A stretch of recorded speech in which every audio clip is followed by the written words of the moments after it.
Freedom from want is another one of the 4 freedoms FDR spoke about more than 60 years ago.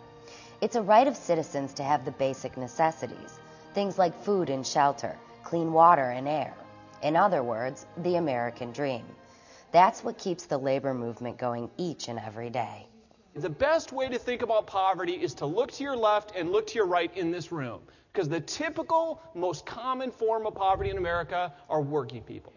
According to former presidential candidate and Arkansas Governor Mike Huckabee, it's not about right or left politics, but rather how this continent will achieve success in the future. And there are 3 things that any strong nation has to be able to do in order to maintain its freedom. Those 3 things are, it has to be able to feed itself, fuel itself, and fight for itself. Huckabee thanked the machinists for their endorsement last year, saying the IAM members on the ground made a difference. It's another example of what the machinists do best, forging partnerships, sometimes in unlikely places. However, a partner in the White House could make all the difference. That's why AFSCME, the IAM, and the labor movement are joining together to help get presidential candidate Barack Obama to Washington.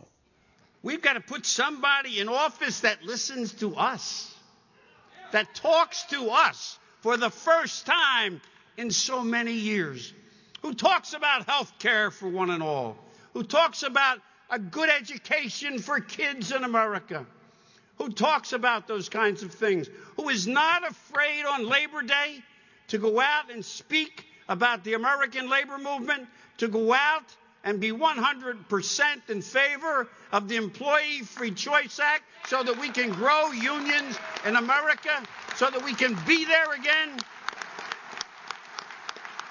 To show his solidarity with the machinists, no matter the situation, AFSCME International President Gerald McEntee walked the walk and talked the talk at this year's IAM's Grand Lodge Convention.